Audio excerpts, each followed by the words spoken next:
नमस्कार बंधुरा सोमास day out and dine चैनेले आपनादेर आबारो स्वागत। आज के आमी जे रेसिपिटा बानाच्छि सेटा हच्छे मुसुर पालং। मुसुर पालंगेर जोन्नो आमार जेटा लागबे सेटा हच्छे आमी 2 बाटी मतो मुसुर डाल नियेछि। एई मुसुर डालटाके भालोभाबे धुए निये आमी एकटा प्रेसार कुकारे दिये दिलाम। मुसुर डालटा प्रेसार कुकारे देওয়ার पर आमी तार परिमाण मतो जल देब। जलटा दियेछिलाम आमी 1.5 ग्लास मतो। এখানে জলটা আপনারা পরিমাণ মতনই দেবেন, কারণ এটা খুব বেশি পাতলা হলেও ভালো লাগবে না, আবার খুব বেশি গাঢ় হলেও ভালো লাগবে না। এরপরে আমি যেটা মেশাবো সেটা হচ্ছে হাফ চা চামচ মতো হলুদ গুঁড়ো। যে কোনো ডাল সেদ্ধ করার সময় একটু হলুদ গুঁড়ো দিয়ে সেদ্ধ করলে সেটা দেখতে ভালো লাগে। এরপর আমি 3টে ডিম নিয়ে আমি সেটাকে ভালো করে একটু নুন আর একটু মরিচ গুঁড়ো দিয়ে ফেটিয়ে নেব।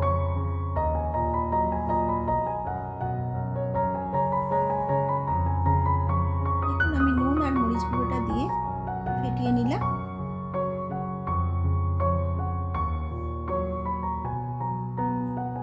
এবারে আমি ওভেনে একটা কড়া বসিয়ে কড়াই আমি অল্প একটু সরষের তেল দিলাম।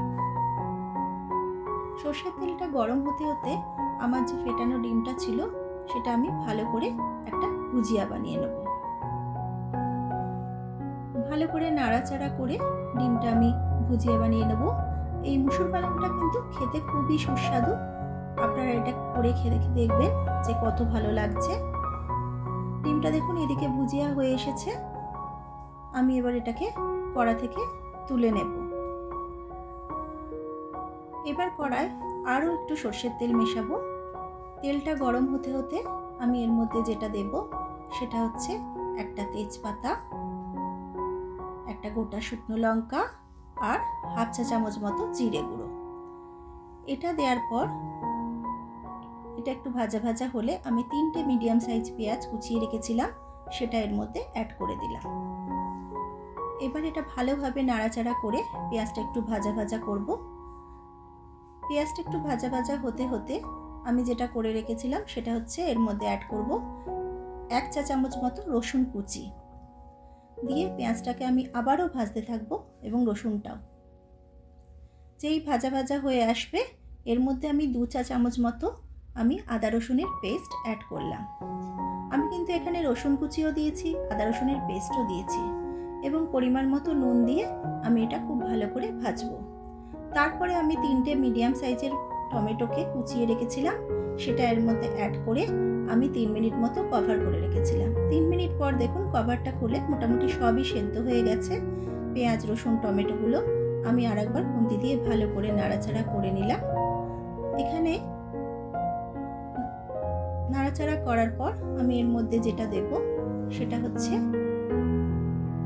1 চা চামচ মতো হলুদ গুঁড়ো, 1 চা চামচ মতো লঙ্কা গুঁড়ো আর 1 চা চামচ মতো জিরে গুঁড়ো দিয়ে আমি এটা আবারও নাড়তে থাকবো।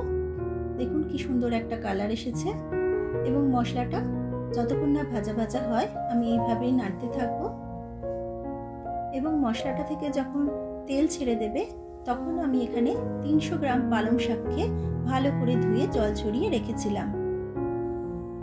সেই পালং শাকটা দিয়ে এর মধ্যে একটু নুন দিয়ে আমি এটা ভালো করে নাড়াচাড়া করে আমি এটা কভার করে 5 মিনিট মতো লো ফ্লেমে রেখে দেবো।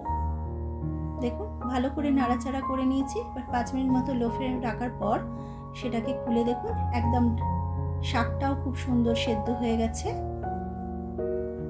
এরপরে আমি যেটা দেব সেটা হচ্ছে যে মুসুর ডালটা আমি সেদ্ধ করে রেখেছিলাম সেই মুসুর ডালটা এর মধ্যে অ্যাড করব। মুসুর ডালটা আপনারা দেখতে পাচ্ছেন যে খুব বেশি পাতলাও হয়ে যায়নি আবার খুব বেশি গাঢ়ও হয়ে যায়নি, ঠিক এরকমই রাখতে হবে। প্রেসার কুকারের মধ্যে যেইটুকুনি লেগেছিল তার মধ্যে সামান্য একটু জল দিয়ে আমি এই ডালের মধ্যে মিশিয়ে দিলাম।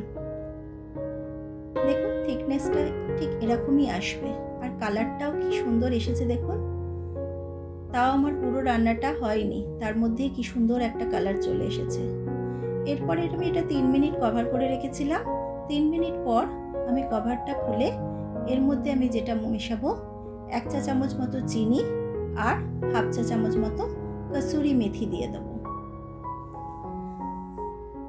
কসুরি মেথিটা দিলে এর একটা আলাদা ফ্লেভারও আসে এবং টেস্টটাও খুব ভালো লাগে।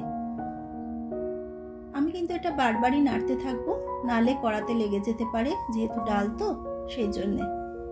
তারপরে আমি যেটা দিয়ে দেবো 1/2 চা চামচ মতো গরম মশলা দিয়ে আমি আবার নাড়তে থাকবো।